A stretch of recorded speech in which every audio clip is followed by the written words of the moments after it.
The following interview with Tony Dokoupil and LaVoy Finicum has been used far and wide on the internet to justify the killing of LaVoy Finicum, and to make the case that LaVoy Finicum had a death wish and intended to die in a gunfight with the FBI. Here I will analyze this interview and I will come to a different conclusion. This interview will not only reveal the plot to murder LaVoy Finicum, but it will also reveal the motive. Tony, what's the situation there now? Lawrence, I'm here with LaVoy Finicum. He's a 55-year-old rancher from Arizona, father of 11, and he says he believes there's a warrant out for his arrest, and he does not anticipate respecting that warrant. He's got a gun here under the blanket. And LaVoy, why don't you tell us what your plan is? Well, first of all, let's get a little bit of things out here in front. The information may or may not be accurate, but it appeared to be highly credible that 5 warrants were issued for our arrest for me, for Ammon Bundy, for Ryan Bundy, and I'm not sure for the other 2, and by the FBI, federal warrants. And so if that is true, if that is the case, I do not want the FBI, federal agents, have to go running around in the dark, kicking in doors looking for me, okay? I want them to know exactly where I'm at. There is a problem right at the start. There never was an arrest warrant for LaVoy. Tony Dokoupil should not have used LaVoy as a source for this information. He should have verified this information with the FBI and Oregon State Police. In a later statement, Tony uses weasel words to distance himself from the arrest warrant claim. Let's presume that if there's not already a warrant out for your arrest, you are breaking the law occupying this federal property. So perhaps at some point there will certainly be a warrant. This indicates that Tony knows that there is no arrest warrant, but is continuing to create the appearance of an arrest warrant in his interview. And isn't it true that they didn't actually have a warrant for him at the time that they set up those roadblocks? Correct. There were no warrants for any of the individuals. They didn't receive the warrants until the very next day, and they excluded the warrant for my husband because he had already been murdered by that point. As Jeanette Finicum stated, LaVoy's name is not listed on the arrest warrant, and it was not filed until the day after LaVoy was killed. There was no arrest warrant for LaVoy. Of the 13 questions or comments made by Tony Dokoupil, 3 referred to an arrest warrant that did not exist. 5 of the questions explicitly used the word die or death. So you're prepared to die. Better dead than in a cell. And so you're out here prepared to die, and who's got a death wish. And you've got a death wish. Is a gun, but you're prepared to die. LaVoy, on the other hand, only uses the word death once. I have no death wish. I love life. And all of the questions imply either LaVoy will fight the FBI or die or both. Tony had a single agenda: to get LaVoy to incriminate himself and provide justification for the murder of LaVoy. Next, I will show just the questions asked by Tony Dokoupil, so you can see Tony's agenda. Lawrence, I'm here with LaVoy Finicum. He's a 55-year-old rancher from Arizona, father of 11, and he says he believes there's a warrant out for his arrest, and he does not anticipate respecting that warrant. He's got a gun here under the blanket. And LaVoy, why don't you tell us what your plan is? So if they come here with an arrest warrant and they try to put cuffs on you, what's your plan? What do you think they're going to do, and what are you prepared to do? Let's presume that they're not. Let's presume that if there's not already a warrant out for your arrest, you are breaking the law occupying this federal property. So perhaps at some point there will certainly be a warrant. When that warrant comes down, when that arrest comes, what do you intend to do in response? So to avoid getting in that box, you're ready to do what? If they come here and try to arrest you, they point a gun at you, they try to put cuffs on you, how far are you willing to take this? So you're prepared to die. Better dead than in a cell. And so you're out here prepared to die over what principle exactly? Legal government, okay? There's a man over our shoulder here with a bulletproof vest on and an assault rifle, and there are 2 pieces of construction equipment that have been moved. The people who moved them say they're for protection. There's something to shoot behind. How well armed and how well prepared are you in there? You've got a family. I do. Have you said goodbye to them? Have you told them to prepare? You know, there are people who are watching this who are going to say to themselves, this man's a terrorist who's occupied someone else's property and who's got a death wish. Evidently, that's one of your fans. There are people who are watching this who would say to themselves, you're a terrorist, Yes. you've occupied land that's not your own, and you've got a death wish. There's a gun over your lap and you're asking for it. Okay, 19 and 2 on the way, so Yes. you've got something to live with, I have something to live but for. you're prepared to die. Okay, Lawrence, that's the best word here. Back to you. Could you just ask him what his reaction is to the Mormon Church condemning his actions there? Yes, LaVoy, what's your reaction to the Mormon Church, you're Mormon, condemning your actions here and the actions of your colleagues? All right, Lawrence, back to you. Tony Dokoupil, thank you very much. We'll be right back.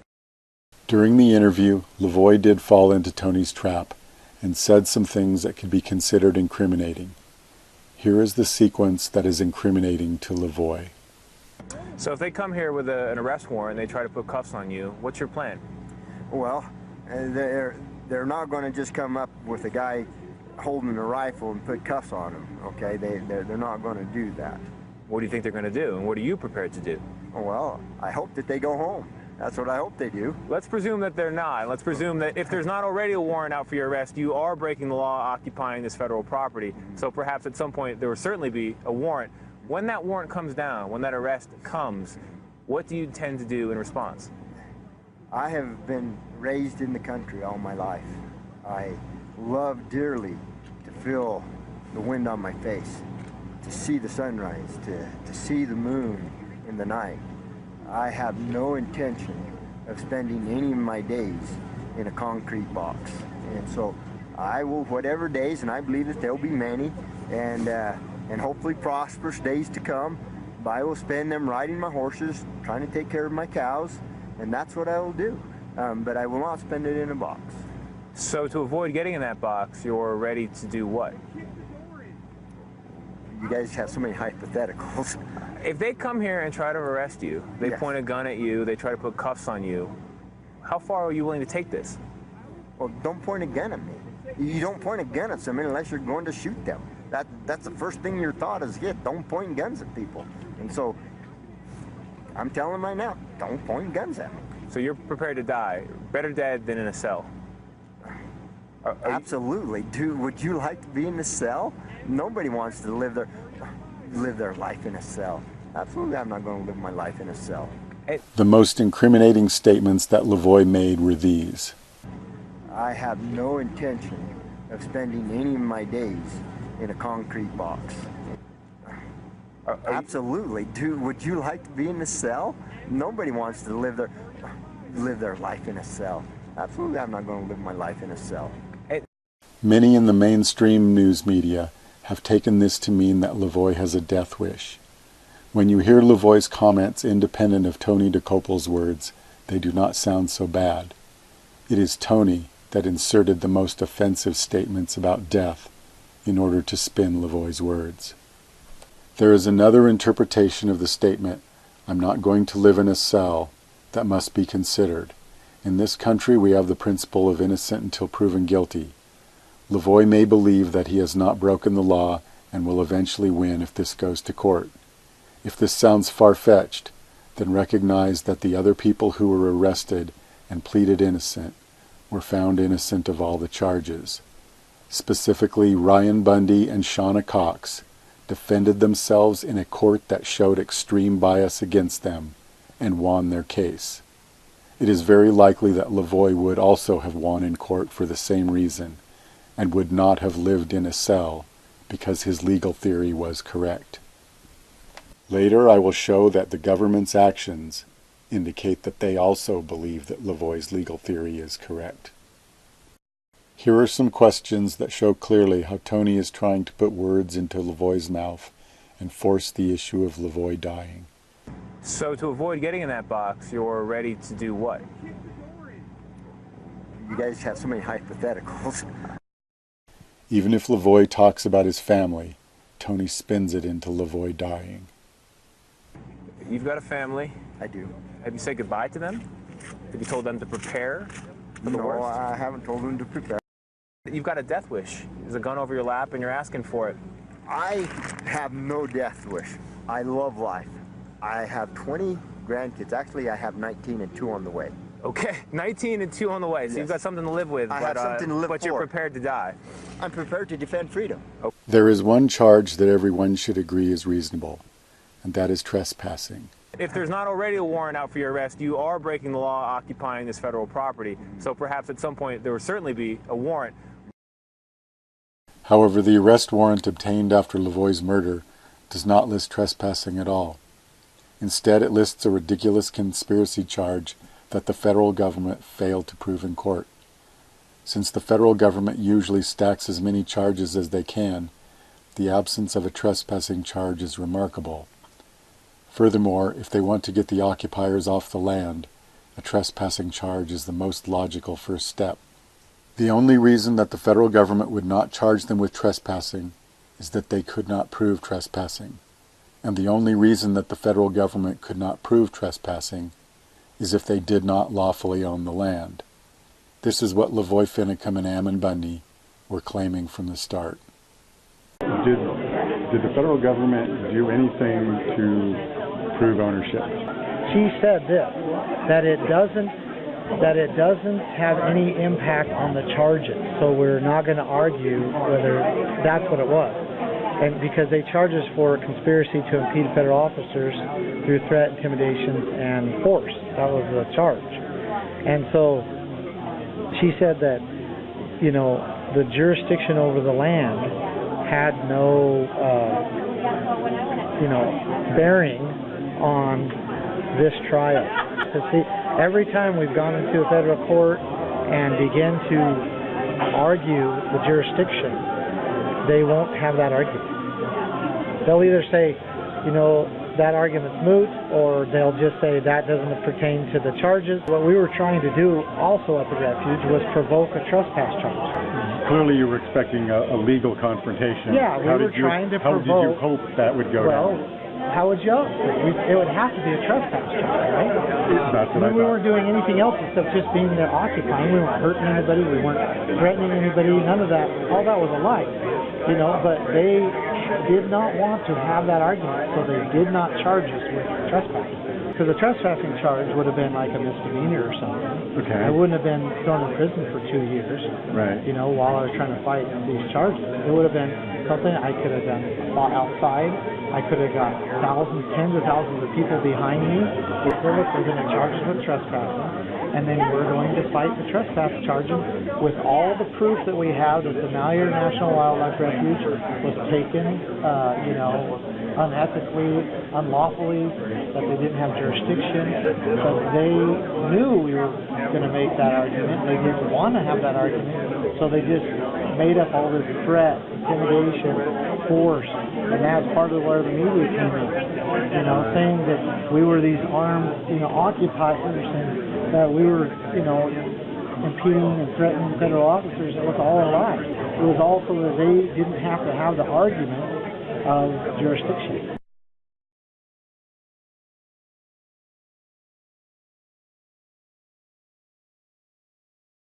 Bundy and LaVoy Finicum believe that the federal government does not lawfully own the land at the Malheur Wildlife Refuge, and that Oregon is the rightful owner. They are trying to provoke a trespass charge so that they can argue the issue of ownership in court. Suppose first that Bundy and LaVoy Finicum are wrong. What should happen? The FBI should get an arrest warrant for trespassing. The government should easily prove trespassing in court. Bundy and LaVoy Finicum would voluntarily go to court because this is what they want. The federal government would then present evidence to show that they own the land. They would win in court, settling the issue of ownership. However, none of this happened. The survivors were not charged with trespassing. No arrest warrant was obtained for LaVoy, and the government avoided addressing the issue of ownership in court, never proving ownership. Now suppose that Bundy and LaVoy Finicum are correct, and the federal government does not lawfully own the land. The federal government could not charge them with trespassing. In fact, they would not have broken any laws by being on the wildlife refuge, and the FBI would not be able to get a warrant, except possibly on made-up charges. The federal government would avoid the issue of ownership at all costs. This is what happened. This is a match. In addition, The FBI created the illusion of an arrest warrant through psyops with Tony Dokoupil, and they put bogus charges on the arrest warrant after the murder. There was an absence of real charges.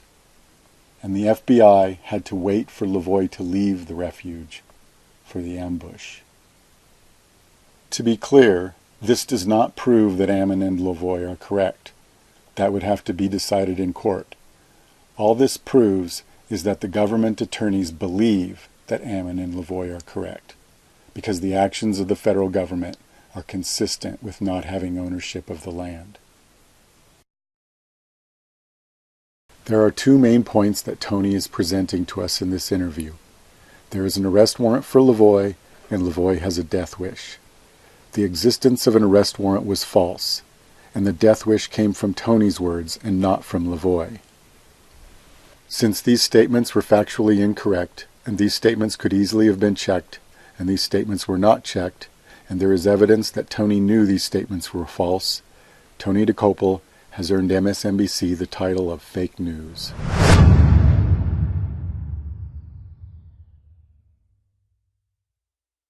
This interview was spread by many sources with a heavy spin on LaVoy dying, spinning his words into things that he never said. This psyop was not only used to spin public opinion, it was also used on the Oregon State Police to radicalize them into killing LaVoy. Officer 2 describes watching a video about LaVoy Finicum that fits the description of this video. I had seen videos in which he stated that he wasn't going to go to prison and didn't plan on being taken alive. Later, Officer 2 states, "I got on the radio and informed the team to the north, we are going to have to shoot him." Later, Officer 2 states, "My scope just came up and was right in the middle of the back of Mr. Finicum, and I squeezed off a single round." Watching this video influenced Officer 2 to make a premature decision to kill LaVoy, and he then fired one of the 3 shots into LaVoy's back, which killed him. It was also testified to at that point that officer number 2, who had fired that round into the vehicle, radioed ahead to officer number 1 that was waiting at the kill stop about a mile ahead. And he says, "We're going to have to kill Finicum." Why? Why would an officer radio ahead to another officer stating that they're going to have to kill Finicum at that point? What did he do? Was there a warrant for his arrest? No. Had he broken any laws? No. And you will hear in part 2 how they admit to them not breaking any laws, that there were no state laws broken, that there were no federal laws that they knew of that they had broken, that Washington was trying to come up with some. Since January 2nd, the FBI has worked in partnership with Harney County and our law enforcement partners across the state to resolve the situation at the refuge. Since that time, hundreds and hundreds of FBI employees traveled to Burns with the sole purpose of bringing this situation to a peaceful conclusion. Now we will look at the timeline of the events. On January 2nd, the operation started. On January 6th, the interview with Tony Dokoupil was released. On January 26th, LaVoy was killed. On January 27th, an arrest warrant was issued for the survivors. The interview with Tony Dokoupil was released very early in the operation. This suggests that the murder of LaVoy was Plan A. This was not a secondary plan, or an afterthought, or an accident. The primary reason for the hundreds and hundreds of agents was to kill LaVoy. What other tasks might these hundreds and hundreds of agents had? Before the murder, nobody got an arrest warrant. Nobody attempted to prove that the federal government lawfully owned the land at the Malheur Wildlife Refuge. Nobody attempted to fight the adverse possession claim. Nobody attempted to file trespassing charges against the occupiers. These were all things that logically should have been done. Apparently, nearly all of these hundreds and hundreds of agents were there to kill LaVoy. This operation, obviously, the intent was to arrest the leadership of the group that was occupying the refuge. Although the intent to arrest is refuted by the lack of an arrest warrant, we can assume that the remaining statement is true, that the FBI was targeting the leadership of the occupation. The information that LaVoy repeated in the interview was clearly false and was planted information. However, it will tell us who the FBI perceived as the leadership and who they saw as a threat. The information may or may not be accurate, but it appeared to be highly credible that 5 warrants were issued for our arrest for me, for Ammon Bundy, for Ryan Bundy, and I'm not sure for the other 2. There already was a pending case against Ammon and Ryan Bundy for the events in Bunkerville. Because LaVoy was the only one of these 3 that the FBI did not have a way to take down, LaVoy was the natural target of this assassination. It is interesting to note that LaVoy was not targeted for being guilty. LaVoy was specifically targeted for being innocent. Because of LaVoy's innocence, the FBI had no other way to take down LaVoy other than to kill him. So the concept of the operation was approved by myself, but it was briefed both up through the Oregon State chain and through the federal government FBI chain. So they were aware of that at the highest levels at the FBI and also within the state of government, state of Oregon government. Now I will summarize the motives for the assassination of LaVoy Finicum. LaVoy was one of 3 people identified as leaders. Of these 3 people, LaVoy was the only one that the FBI had no other way to take down. To get the occupiers off of the refuge without proving ownership of the refuge, the FBI killed LaVoy to terrorize the remaining occupiers into leaving the refuge. The FBI needed a diversion large enough to overshadow the issues of jurisdiction and ownership of the land.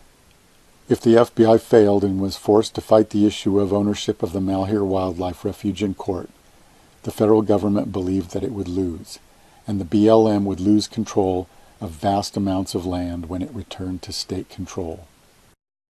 Next, I will summarize the motives of the Tony Dokoupil psyop. This psyop created the illusion of an arrest warrant in the public view in place of a real arrest warrant. This psyop provided propaganda to vilify LaVoy in the public view, preparing their minds to accept and approve of the murder of LaVoy. The psyop provided propaganda to radicalize the Oregon State Police, who were used as patsies in the murder of LaVoy Finicum. LaVoy was the specific target of an assassination that was premeditated and was planned before January 6, 2016, which is 20 days before LaVoy was killed by the FBI. The interview by Tony Dokoupil was a media psyop intended to create the illusion of an arrest warrant, to spin public opinion against LaVoy, and to gain public approval of the murder of LaVoy Finicum. The FBI murdered LaVoy Finicum to keep the issue of jurisdiction of the wildlife refuge out of the courts. I have something to live but for. You're prepared to die. I have something to live but for. You're prepared to die. I have something to live but for. You're prepared to die. I have something to live but You're for. prepared to die. I have something to live but You're for. prepared to die. I have something to live but You're for. prepared.